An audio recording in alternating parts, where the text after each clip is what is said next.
Hello, I'm Tom Wilkinson, and welcome to the Thinking in English podcast, a podcast aimed at intermediate to advanced level English learners. Should we colonize space? Should humans leave Earth and try to make the Moon, or Mars, or another planet our new home? Is this even something worth considering? This episode of Thinking in English will try to answer some of these questions and will provide an overview of the debate surrounding space colonization.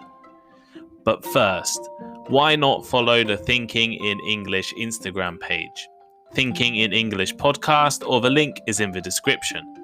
And you should definitely check out my blog, thinkinginenglish.blog, for all of the transcripts and some extra bonus content. Here is today's vocabulary list. As always, the written list is available in the description of the podcast and also on my blog, thinkinginenglish.blog. To thrive. To thrive. This means to grow, develop, or to be successful. As in, his business is thriving in the current economy. Propulsion. Propulsion. A force that pushes something forward. For example, he modified his car to use jet propulsion. To colonize. To colonize. To send people to live in and govern another country or place or perhaps planet. For instance, Peru was colonized by the Spanish in the 16th century. Astronomer. Astronomer. Someone who studies astronomy. Astronomy is the scientific study of the universe and the objects that exist in space, like the moon, the sun, planets and stars. As in, he is an astronomer at a prestigious research university. Proponent. Proponent. A proponent is a person who speaks publicly in support of a particular idea or plan of action. As in, he is one of the leading proponents of leaving the EU. Catastrophic. Catastrophic. Causing sudden and very great harm or destruction. For example, an increase in the use of fossil fuels could have catastrophic results for the planet. To terraform. To terraform. This word is used in books or films or games about imagined futures to describe changing the environment of a planet so that it is more like Earth and could be a place where humans could live. For instance, can we terraform Mars? Inhospitable. Inhospitable. So not suitable for humans to live in. For example, they had to trek for miles through inhospitable countryside.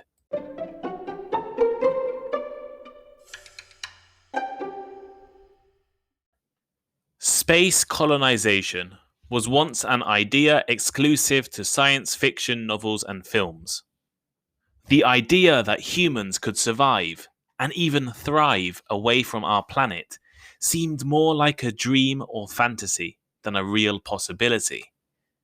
However, according to NASA, in recent years, space colonization has rapidly moved several steps closer to becoming a reality.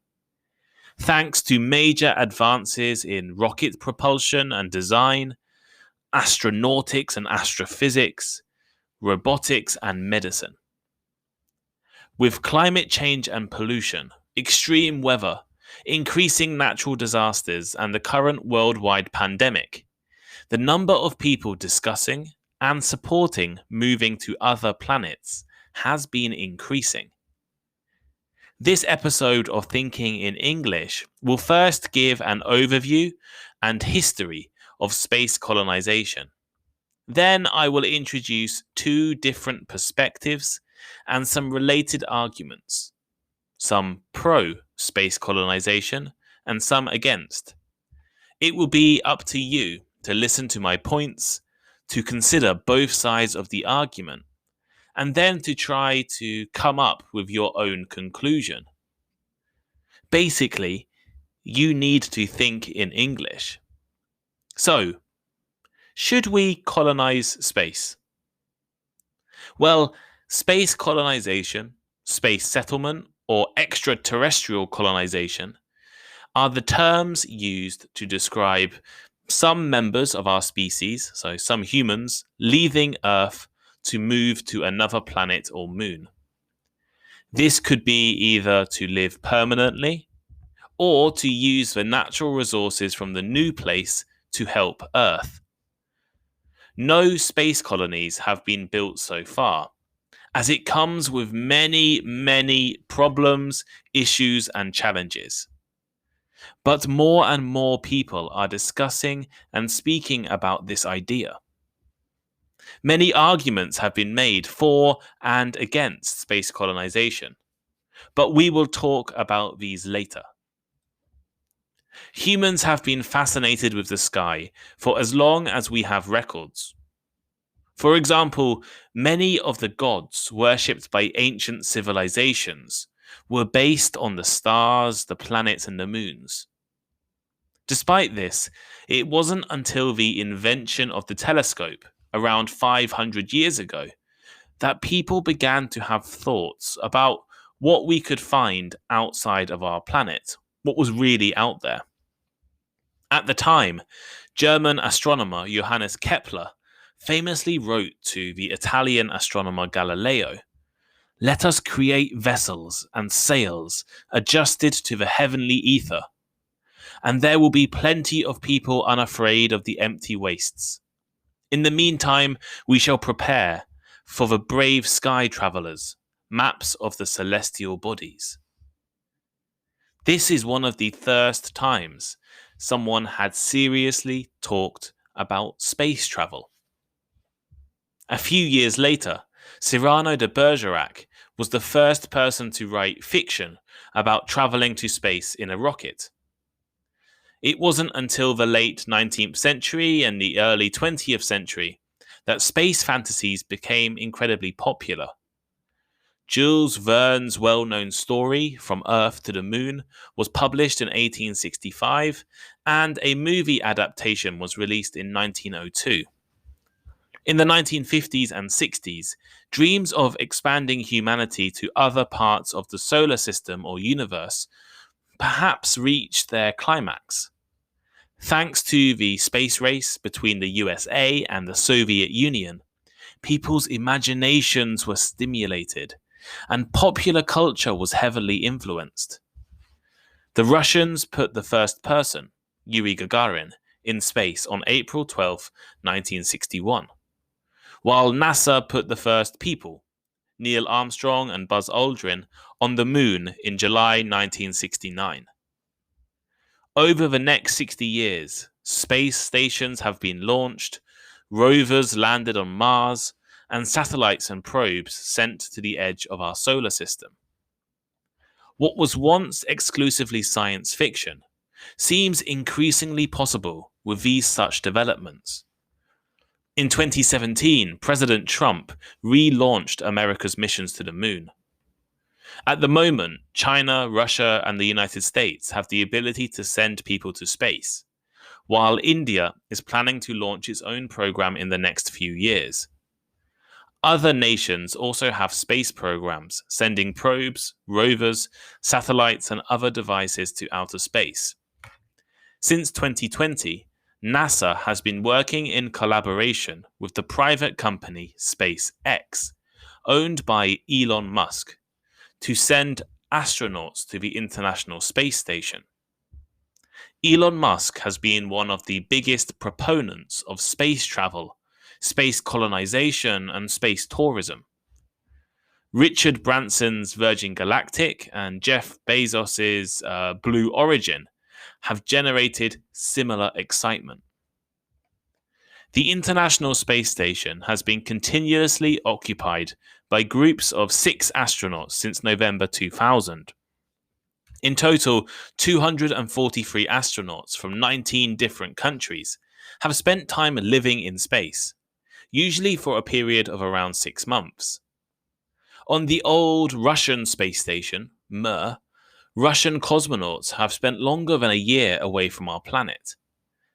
It seems that we are getting closer and closer to colonizing other planets, or at least to humans living outside of the Earth. The most common ideas for space colonization include settling on the moon, building on Mars, or constructing a free-floating space station. But why? Why do we need to colonize space? And should we colonize space? Is it a good idea? The rest of this episode will introduce pro and con arguments over space colonization. I'd like you to listen to the points I make and then decide for yourself what your opinion is. I would like you to think in English. So let's start with the pro arguments. First, some people argue that humans have a right and a moral duty to save our species from suffering and extinction. While there are a number of different approaches to doing this, colonizing space is one method of doing so. Using a similar argument, Elon Musk has stated that he thinks there is a strong humanitarian argument for making life multiplanetary in order to safeguard the existence of humanity in the event that something catastrophic were to happen. If, for example, a supervolcano explodes or Earth gets hit by a mystery pandemic that is significantly more dangerous than the one we have at the moment, or for some reason all of our food is destroyed one year, then our species is doomed because we are all on the same planet. However, if we were split into different colonies on different planets, even if one group were to die, humanity would still exist. And for some philosophers who believe that preserving humanity is the most important thing we can do, they believe that because the chances our species will survive is greatest if we live in many different places, then we need to do this as soon as possible. Others believe that colonizing space will increase clean energy on Earth, or provide access to the solar system's resources, and increase the knowledge of space and Earth. The benefits of space colonization might mean that we need to do it. We have a moral duty to take these benefits. Second, it has been argued that space colonization is the next logical step in space exploration and human growth. Societies that are expanding and outwardly focused tend to be more focused on creating wealth, scientific developments for their citizens, instead of punishing their own people. Humanity should not become stagnant and inward-looking. We need to keep growing, developing, and expanding. Jeff Bezos, the founder of Amazon and space exploration company Blue Origin, believes that exploring space will make humanity more intelligent. He said the solar system can easily support 1 trillion humans. And if we had 1 trillion humans, we would have 1,000 Einsteins and 1,000 Mozarts and unlimited, for all practical purposes, resources and solar power, unlimited for all practical purposes. Third, proponents of space travel argue that we should explore and colonize space at the same time as we fix the effects of climate change on Earth. We shouldn't think about these two issues separately. Perhaps we could move the polluting heavy industries off of our planet, which would help to reduce the effects of climate change. In the distant future, space colonies on different planets and moons could protect Earth, generate clean energy through solar power, and be the home to the most dangerous industries. Moreover, the technological advances required to colonize space will themselves benefit humanity. Living on Mars will need new technology to recycle matter and water, to produce food from lifeless soil, to utilize renewable energy, to create advanced batteries and materials. All of this will solve some of the problems on our own planet. On the other hand, there are many people opposed to the idea of space colonization. First, for some, humans living in space is pure science fiction. As I just mentioned, we will need incredibly advanced technology to survive on other planets. In fact, this technology is so advanced that it is way beyond any kind of technology we have right now. One plan for terraforming Mars, for example, needs the planet to first be warmed to closer to Earth's average temperature, which will take approximately 100 years. And then Mars will need oxygen so that humans and other mammals can breathe, which will take about 100,000 years or more. And even considering how expensive this will be and how long it will take, many people believe this plan is not even possible. Any workable plan would be incredibly expensive. Billionaire Elon Musk explained that the SpaceX Mars colonization project would need 1 million people to pay $200,000 each just to move to and colonize Mars, which doesn't include the costs incurred before humans left Earth. Second, people argue that we must clean up the problems we caused on Earth instead of moving to another planet or moon. If we have the technology to colonize space, then surely we must have the technology, knowledge, and ability to fix the problems we've created on Earth. We don't just have environmental problems on Earth, but we also have cultural, social, and moral issues. We are not a peaceful planet, and leaving Earth will not instantly solve these kinds of issues. Instead, we will be bringing those problems with us. Perhaps we need to fix not just the damage we've done to the Earth, but we need to fix our relationships with other people, other cultures, other groups around the world before we can even think about trying to colonize another planet. And finally, it has been argued that even if we could colonize space, even if we had the money and technology, well, then life would be miserable and inhospitable. Let's think about Mars. Mars is freezing. It is lifeless. It has an atmosphere 100 times thinner than Earth. Its air pressure is low, and the air that is there is primarily carbon dioxide.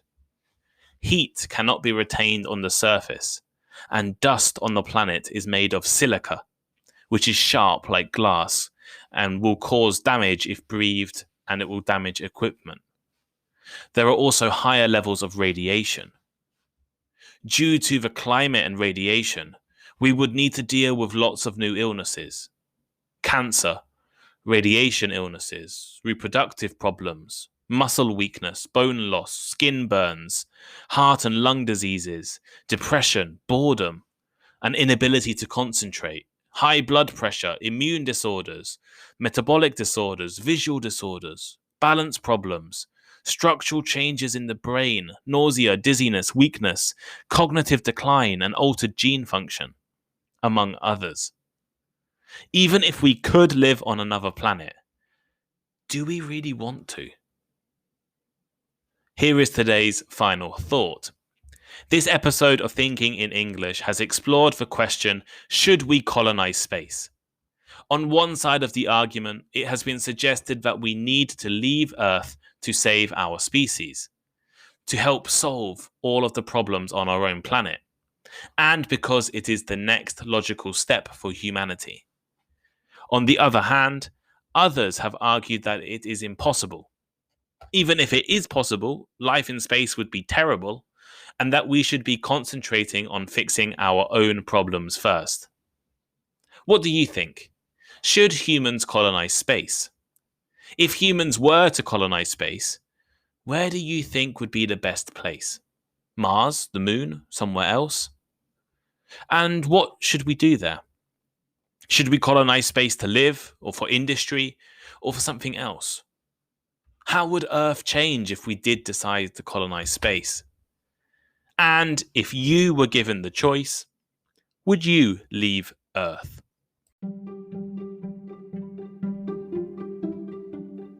Thank you for listening to today's episode. If you enjoyed it, please leave a review or rating, recommend it to your friends, or let me know on Instagram. My Instagram is thinkinginenglishpod. The link should be in the description. And make sure you check out the Thinking in English blog. I love hearing from listeners, and I really appreciate all of the messages I have received over the past few months. Feel free to send me a message or give me some advice or recommend a topic. Have a great day, and I'll see you next time.